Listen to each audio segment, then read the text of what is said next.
Examinaremos na aula de hoje, aula número 4, a teoria geral do dano. A disciplina, portanto, de responsabilidade civil nos levou ao exame, num primeiro momento, da responsabilidade como uma instituição social. Depois, nós examinamos a responsabilidade civil como uma espécie de responsabilidade que se caracteriza pelo fato de que assegura àquele que sofreu dano buscar essa indenização. Vimos também numa terceira aula as figuras que excluem a responsabilidade civil, mantendo, portanto, o dano com o próprio sujeito que foi lesionado. E agora vamos examinar, então, a teoria geral do dano.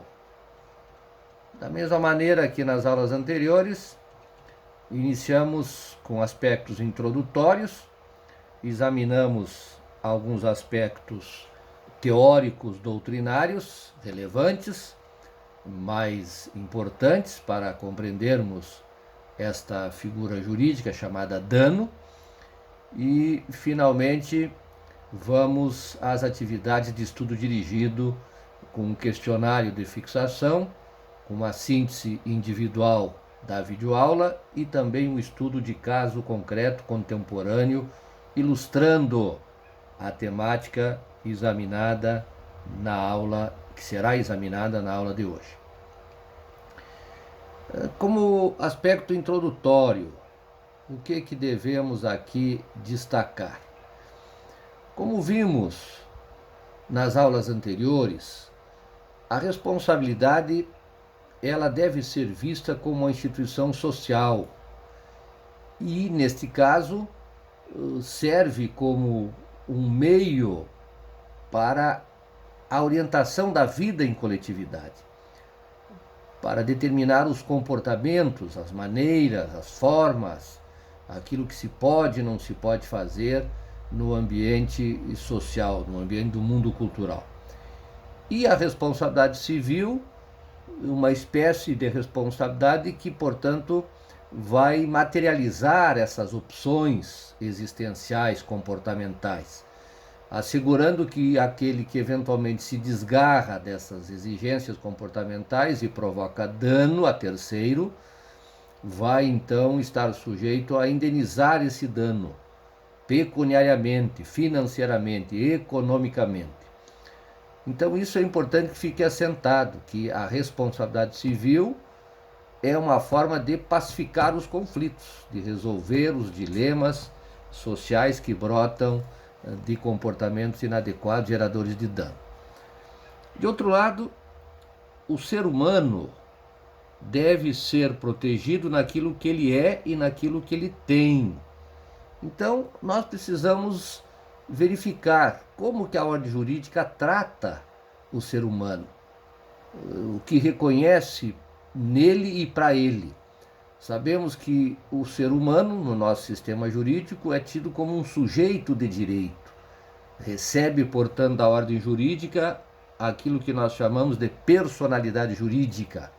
E com isso uma série de bens jurídicos são elevados a direitos humanos fundamentais, classificados como direitos da personalidade, mas que gozam desse status de direito humano e direito humano fundamental, portanto imprescindível para a existência digna de cada um de nós. E naquilo que ele tem, implica em proteger aqueles objetos, aquelas coisas que o sujeito tem sob seu domínio, os bens que integram, portanto, o seu patrimônio. Então aqui aparecem as noções de extrapatrimonial e patrimonial, os dois grandes blocos já aparecem aqui. Nós vamos esmiuçar isso mais adiante. De outro lado, também a vida em comunidade cria um ambiente que naturalmente traz conflitos de interesses. E esses conflitos, nesse jogo da existência, vão provocando danos. Então a ordem jurídica deve identificar os danos para saber qual dano é aceitável, qual não é aceitável, qual dano deve ficar com a vítima, qual dano deve ser transferido para o agente lesante. Isso aqui também leva à situação do contrato de seguro. Vejam que abre-se um mercado para essa atividade econômica de administrar capitais visando a cobertura de danos que são provocados pela ocorrência de sinistros. Então, os contratos de seguro, eles também estão dentro dessa lógica de proteção, de cobertura para danos que venham a ser provocados pelos mais variados acontecimentos, alguns provocados pelos humanos, decorrentes de ações humanas, e outros decorrentes de fato da natureza. Vejam, por exemplo, a morte, naturalmente ela vai ocorrer, então eu posso fazer um seguro que garante indenização para pessoas que eu indico quando ocorre a minha morte. Então, na verdade, é um capital que vai sendo acumulado, vai sendo administrado por experts e depois ele, então, é entregue para aqueles que são os indicados como beneficiários pelo segurador, pelo segurado, né?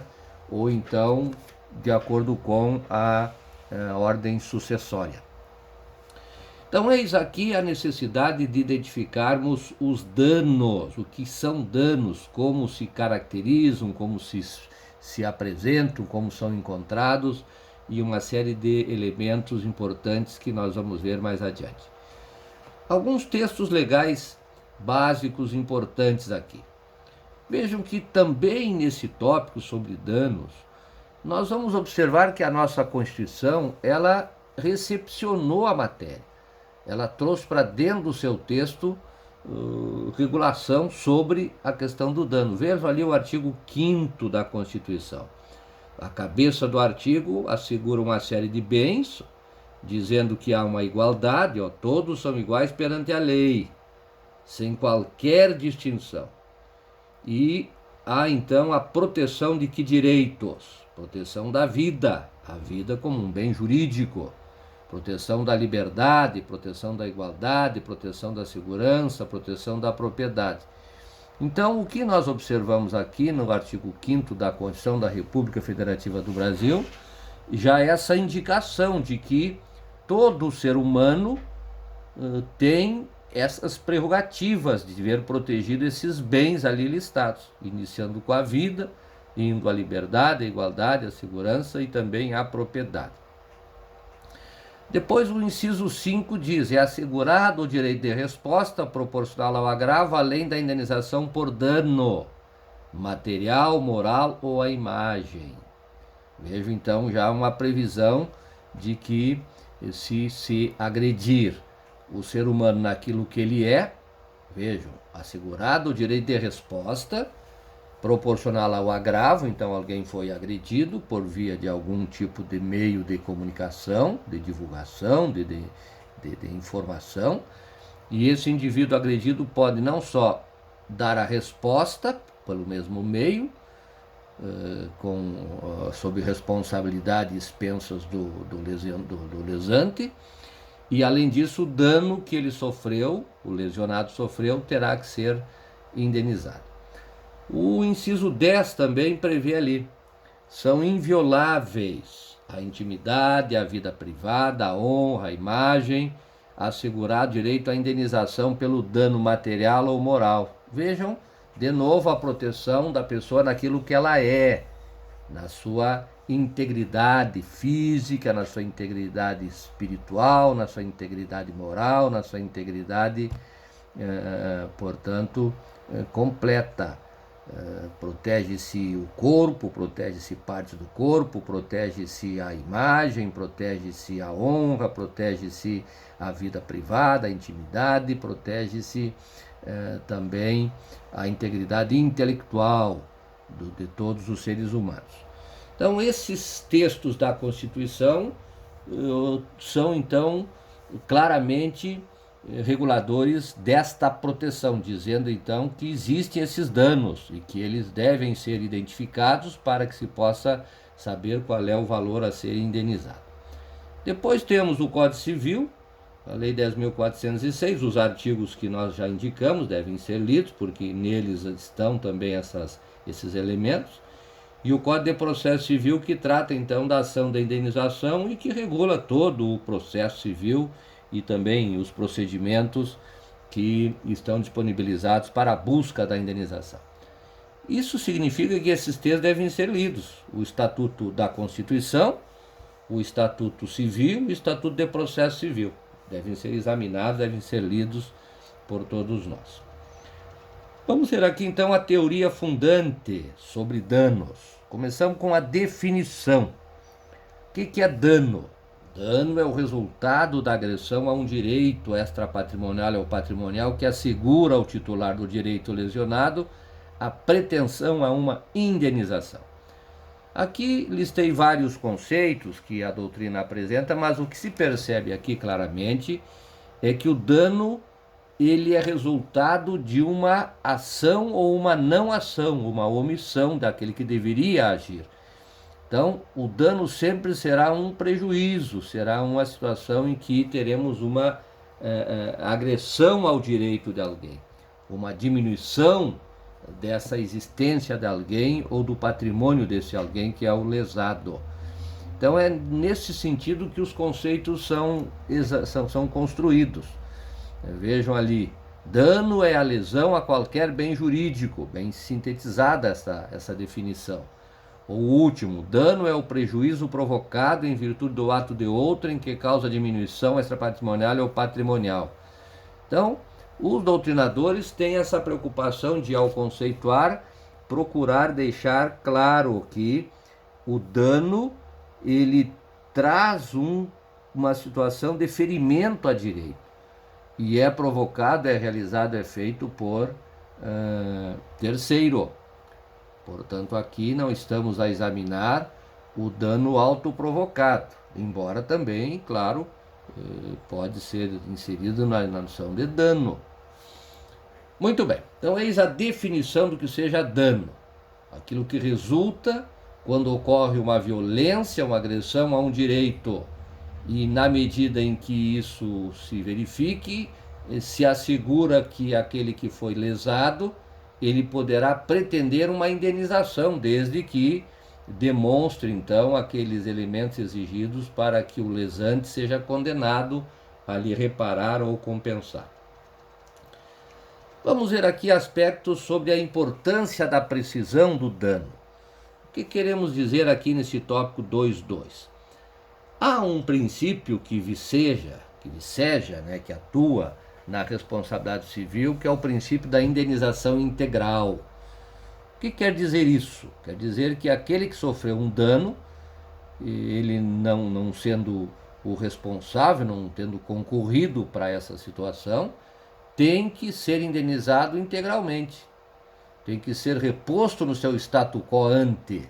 Não pode ficar com parte do prejuízo, sob pena então de não estarmos promovendo a responsabilidade de forma adequada daquele que é o lesante. Então, é importante verificar todo o dano que o evento trouxe, que o evento causou, para identificar qual que é indenizável, de uma forma completa, integral, ou se há algum que não deve ser indenizado por alguma peculiaridade própria do caso concreto. Existem danos que não são indenizáveis. São danos que são provocados pela própria parte. A própria parte atuou e causou dano a si mesmo, ao seu próprio interesse. Então esses danos não são indenizáveis. Não é possível que a pessoa vá propor uma ação contra ela mesma. Isso não seria possível, não é aceitável, não há como fazer isso. Também há uma ampliação na atualidade do campo de ocorrência de danos. Vejam que cada vez nós temos máquinas mais modernas, mais eficientes, que ocupam todos os espaços, em todos os lugares. Máquinas, substâncias, ruído, medicamentos, alimentos.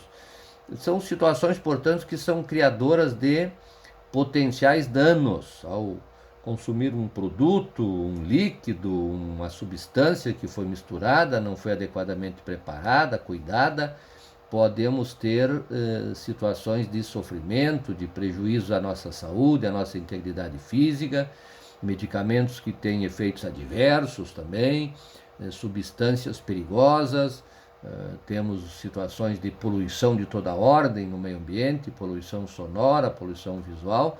Tudo isso vai ampliando o campo de ocorrência de danos. Então nós temos que buscar uma precisão para saber exatamente aonde que há dano que deve ser identificado, mensurado e indenizado. Então, neste cenário, indispensável precisar a existência do dano para poder verificar se há um responsável e como é que vamos forçá-lo a indenizar e parar de tomar atitudes que tragam esses danos, conter, portanto, atitudes que causam dano. Então, eis aqui a importância desta precisão do dano. Vamos verificar agora uma classificação dos vários tipos de dano.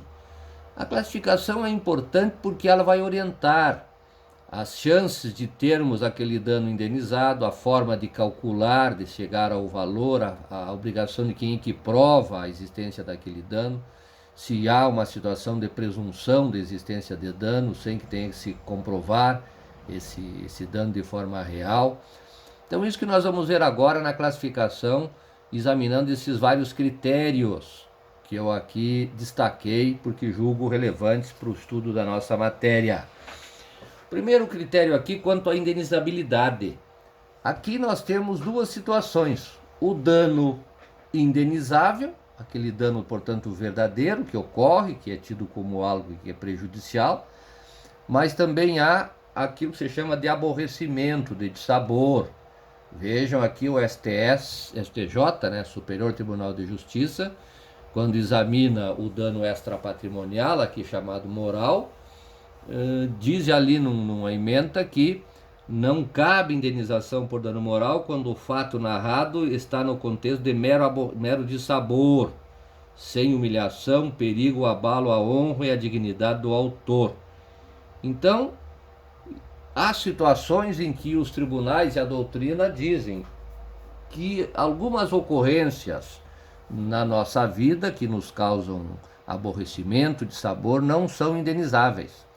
Não há como você buscar uma indenização em determinadas circunstâncias que, embora tenha ali uma certa um aborrecimento, uma situação constrangedora, ainda assim não se chega a essa noção de dano que possa ser indenizado.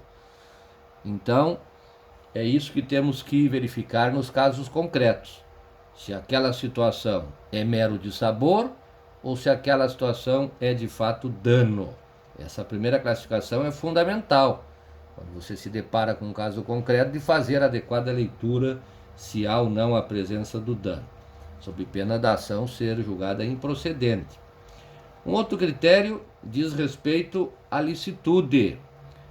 Então, nós vimos que é possível a ocorrência de dano ilícito, quando há então o ferimento ao direito, de uma forma clara, alguém se porta de tal forma que provoca prejuízo, provoca dor, provoca diminuição patrimonial a alguém. Então é um dano ilícito, um dano que o direito não reconhece como possível de ser promovido. Mas existem danos que são lícitos.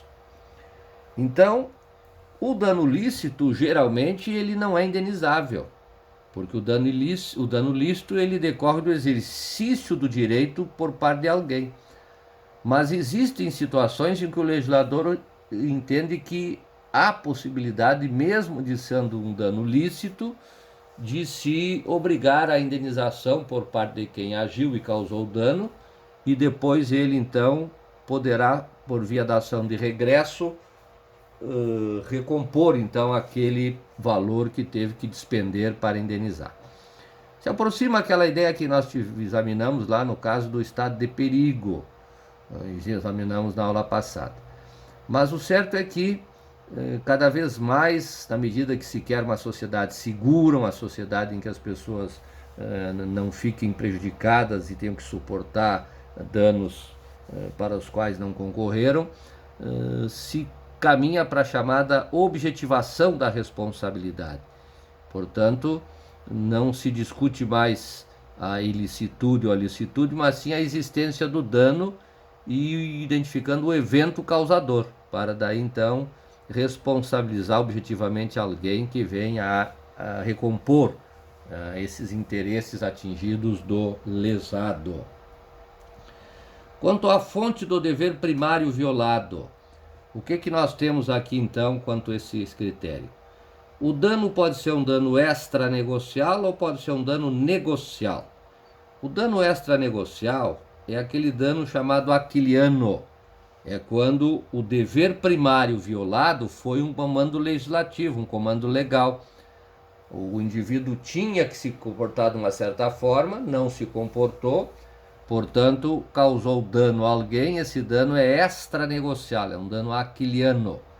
Há um ferimento a um dever geral de conduta. Aqui é a chamada responsabilidade civil extranegocial. Já no caso do dano negocial, nós temos um desrespeito a uma cláusula contratual. Quando o indivíduo que é inadimplente, pela inadimplência, ele traz o dano à outra parte com a qual negociou. Então temos aqui um dano negocial. Essas classificações que estamos a discutir, a apresentar, a comentar, elas permitem uma visão desta figura dano, porque na hora de aplicar no caso concreto, eu preciso então ter um domínio desse vocabulário para saber os efeitos, as consequências de ter um tipo ou outro tipo de dano naquela situação concreta. Por exemplo, dano negocial. Para que possa existir, tem que ter um contrato entre as partes.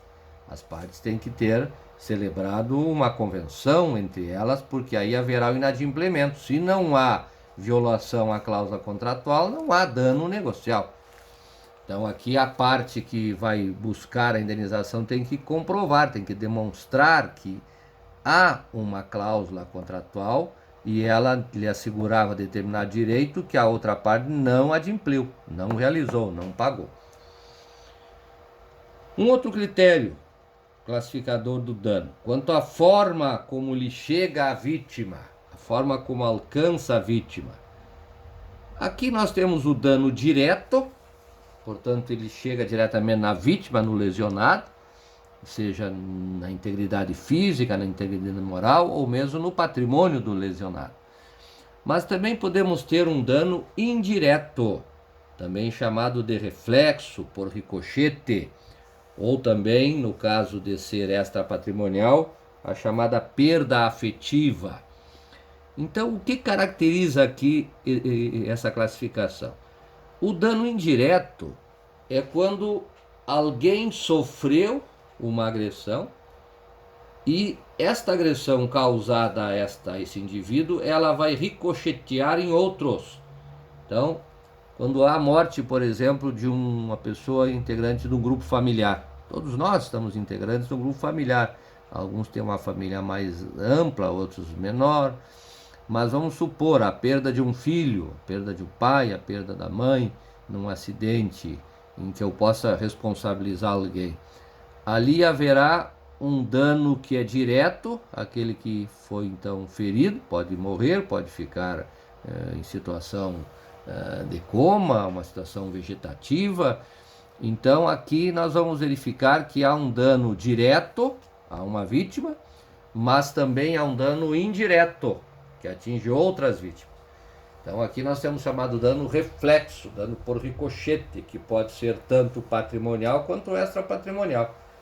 Quando for extrapatrimonial, teremos a chamada perda afetiva. E é possível que ambos os danos estejam presentes numa mesma situação.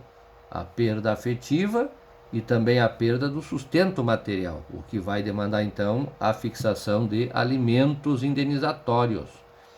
Então essa classificação ela tem relevo, precisa ser bem entendido. Quanto à natureza do bem afetado, o que temos aqui nesse caso? Aqui uma classificação chave, uma classificação muito importante porque ela está muito presente nos casos concretos. O dano pode ser um dano extrapatrimonial ou pode ser um dano patrimonial. O dano extrapatrimonial é aquele que vai atingir a existência ideal do sujeito de direito. Vai atingir os bens que não têm valor econômico, que não são, portanto, adquiridos, comprados, não são apropriados, não se tem sobre ele posse. O dano extrapatrimonial é aquele que atinge, então, a integridade física, a integridade psíquica, a integridade moral do sujeito de direito. Esse dano extrapatrimonial pode ser um dano moral puro, vai, portanto, atingir a existência ideal, vai causar um sofrimento interno, uma dor da alma, vai trazer, portanto, uma situação de agressão à existência ideal do indivíduo, vai humilhar, vai deixá-lo abatido, vai trazer um desânimo existencial. Então, o dano moral puro, ele deixa marcas nessa existência ideal, não atinge, portanto, a existência física do indivíduo, nem o patrimônio. E já o dano extrapatrimonial do tipo dano estético, é uma espécie, o dano estético de dano extrapatrimonial. Nesse caso, atinge o corpo do indivíduo, tira pedaços do corpo, danifica estruturas do corpo, diminui capacidade laborativa, diminui a possibilidade do próprio uso do corpo, né? A visão é afetada, o olfato, o paladar, a capacidade reprodutiva, as potencialidades de aproveitar as sensações do corpo. Então, o dano estético vai atingir a integridade física do indivíduo. O dano psíquico é aquele que tem a ver com a existência mesmo do sujeito, a sua sanidade, a sua capacidade de interagir com as demais pessoas, de viver, de estar posicionado no sistema social. Então, há um ferimento ao psíquico do indivíduo. Vejam que isso pode ocorrer em várias situações, né? O indivíduo é agredido por policiais, ele não vai mais ter confiança na estrutura estatal de segurança. Sempre que ele ver alguém com aquele uniforme, vai entrar em pânico, vai correr, vai fugir. Então isso atinge o psíquico do indivíduo. Então isso tem que ser valorado também, porque às vezes pode levar até uma situação de a pessoa não querer mais viver, não querer mais existir, né? Então, esse dano psíquico também precisa ser bem identificado. Normalmente, quando se tem fixação de dano extrapatrimonial, se considera esses aspectos aí para fixar o quanto, o valor. Em alguns casos, há uma separação mais específica, reconhecendo a presença de cada espécie. O dano moral puro, o dano estético e o dano psíquico, que nem sempre estarão presentes, mas podem ambos estar presentes e muitas vezes, então, a jurisprudência aglutina todos como extrapatrimonial. Esse tipo de dano, então, é um dos mais relevantes na atualidade. Muitas vezes é por aí que alguns têm indenizações volumosas, valores bastante altos, que muitas vezes até trazem dificuldades para o seu adimplemento, ou mesmo podem levar empresas que eventualmente sejam condenadas a indenizações vultuosas a assumirem, a desaparecerem do sistema produtivo. Então, é preciso cautela ao se reconhecer a existência do dano extrapatrimonial e ao fixar o quanto, como nós vamos falar depois com mais vagar. Depois temos o dano patrimonial. Esse, então, mais comumente presente, mais fácil de entender. É toda aquela diminuição de bens que têm valor econômico, que podem ser, portanto, mediante orçamentos, verificar o conserto do dano que foi causado ou a compra de um novo, de tal sorte que o dano patrimonial vai atingir o patrimônio do sujeito lesado. Vai, portanto, trazer uma diminuição econômica que pode ser aferida do ponto de vista financeiro. Então, eis aí essa classificação que tem que ser bem entendida porque é uma das centrais no campo da responsabilidade civil. Quando nós vamos propor uma inicial de responsabilidade civil, nós temos que verificar se há ali dano ou dissabor e se o dano ele atinge o patrimônio ou atinge o sujeito não só no que ele tem, mas no que ele é. Temos que examinar isso, tem que ver isso porque é uma peça-chave nessa ação de indenização. Um outro critério também relevante quanto ao interesse atingido. Aqui, o dano pode ser individual ou pode ser um dano coletivo. O dano individual é aquele que vai, então, ferir interesse de um sujeito específico, de uma pessoa natural, de uma pessoa jurídica, individual no sentido de que há um sujeito reconhecido como um ente pela ordem jurídica que é atingido pela conduta de outrem e tem um prejuízo. Então, esse dano individual pode ser um dano individual extrapatrimonial, pode ser patrimonial, de tal forma que vai depender de cada caso. Já o dano coletivo é aquele dano que atinge um grupo de pessoas, até mesmo toda a coletividade. Aqui nós estamos numa situação em que cada vez mais o direito verifica a necessidade de proteger determinados bens para que a existência de todos seja qualificada, seja adequada. Normalmente, então, no caso de direito ambiental, direito do consumidor, há inclusive ações coletivas que podem ser manuseadas para a defesa desses espaços. Então, o dano coletivo tem como característica que o valor da indenização não é rateado, não é entregue, não é passado para os indivíduos, mas vai para um fundo que depois é usado para proteção de forma mais efetiva daqueles bens que são então aqui protegidos. Então esse aspecto também é importante, essa classificação também é importante. Um outro critério quanto à atualidade. Aqui o dano pode ser um dano atual ou pode ser um dano futuro. Relevante também essa classificação. O dano atual é aquele que se apresenta imediatamente. O indivíduo vai fazer um orçamento e o valor então aparece. Aqui você vai ter que trocar o motor do carro, vai ter que arrumar o muro da casa, vai ter que trocar o telhado, vai ter que comprar tantos livros, vai ter que verificar uma roupa que foi danificada. Então você faz uma lista dos bens materiais ou patrimoniais, verifica o valor de mercado, faz os 3 orçamentos, vale o mais baixo para fins de indenização. Então, o dano atual, aquele dano que emerge naquele momento em que ocorreu o evento danoso. Mas também eu posso ter um dano futuro, um dano, portanto, que se projeta para o futuro. Por exemplo, o indivíduo sofreu determinada agressão e desenvolveu certas patologias e agora precisa de tratamento médico. Então ele vai ter que consultar com médicos especializados no futuro, vai fazer exames específicos, vai precisar de medicamentos, vai ter que talvez fazer próteses, alterando, trocando na medida em que há um crescimento. Vamos imaginar que a vítima era uma criança, precisou fazer uma prótese, agora cresceu, precisa alterar a prótese. Então esse dano futuro ele se projeta para além do presente, para além daquela situação em que se tem uma leitura de um dano imediato.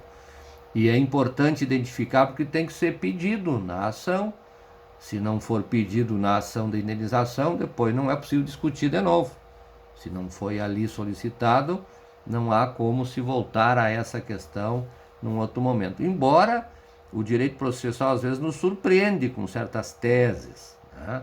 Mas é preciso se acautelar porque o direito está sujeito à prescrição, está sujeito a aspectos que impedem que possa-se depois ir a juízo reclamar aquilo que inicialmente não foi pedido. Também a figura dos lucros cessantes, importante essa figura.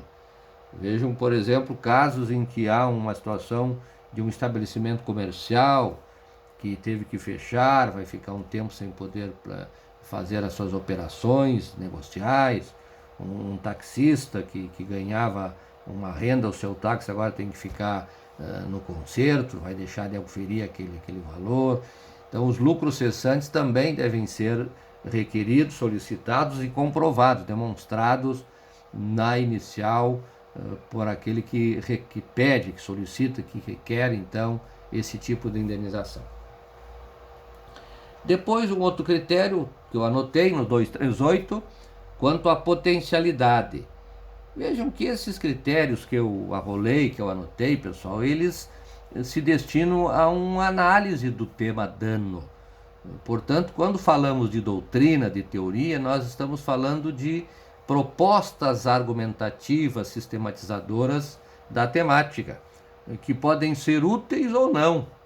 Penso que aqui estão sendo úteis, porque vão nos servir para decidirmos como solicitar a indenização nas nossas ações e como os juízes também vão julgar, como que vão fundamentar as decisões que venham a tomar. Então veja esse 238, quanto à potencialidade, o dano pode ser um dano real, quer dizer, aquele que de fato se apresenta na vida vivida, você vê a presença dele. Já o dano presumido é aquela situação em que, pela ocorrência que se demonstrou, pelo evento, se presume que o dano ele ocorreu. Então, o dano in re ipsa, o que é isso? Quando tem-se, por exemplo, situações de protesto, de anotações de pessoas em bancos de dados que restringem crédito, que taxam a pessoa de inadimplente. Então, o simples fato de se fazer um registro lá, nesses órgãos de proteção ao consumidor, mas um registro que não corresponde a uma realidade, porque não havia o débito, só o fato de colocar lá já trouxe um dano extrapatrimonial presumido.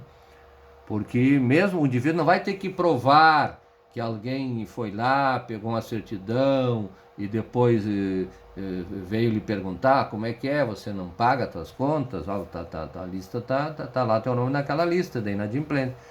Isso não tem que ser provado.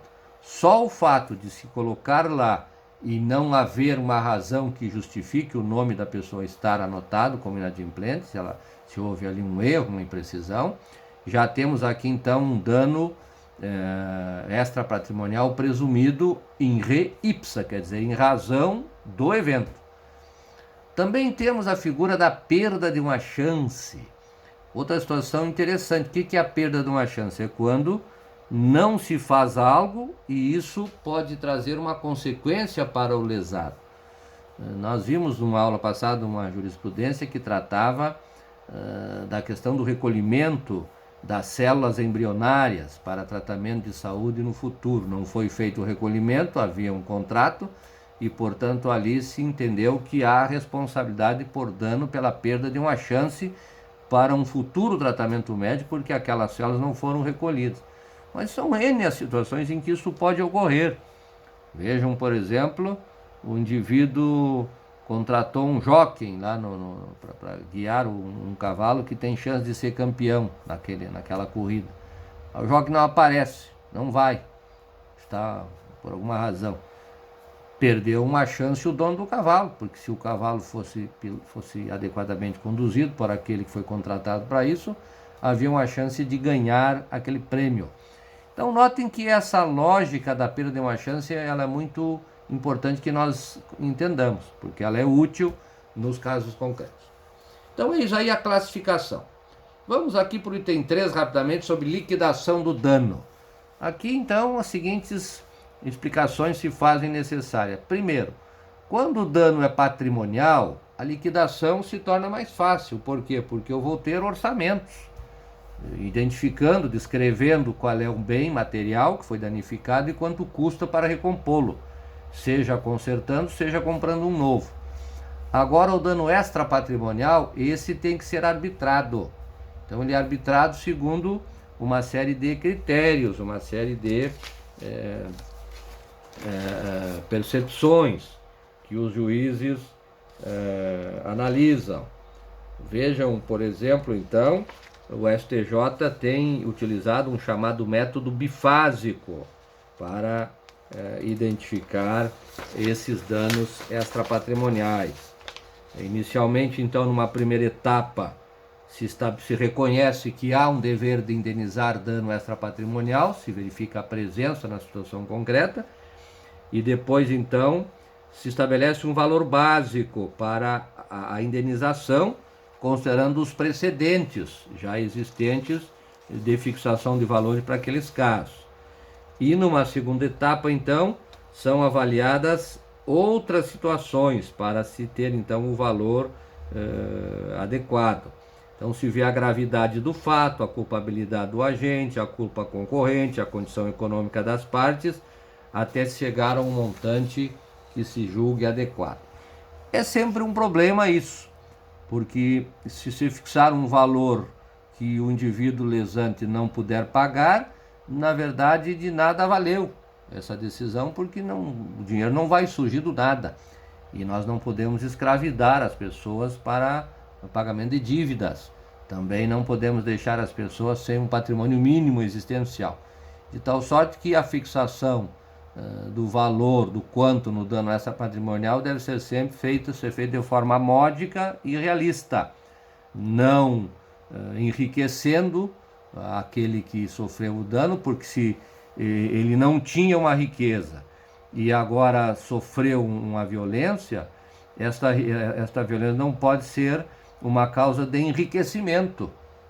É preciso um valor que seja suficiente para compensar o sofrimento, a dor que a pessoa tenha sofrido, mas não pode servir para tirá-la de um patamar de pobreza para levá-la para um patamar de riqueza, porque isso também estimularia, inclusive, a busca de danos extrapatrimoniais.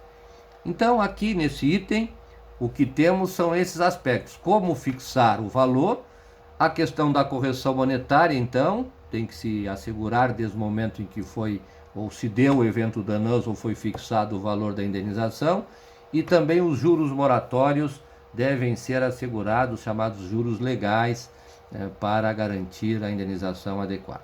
Como conclusão, o que podemos dizer aqui?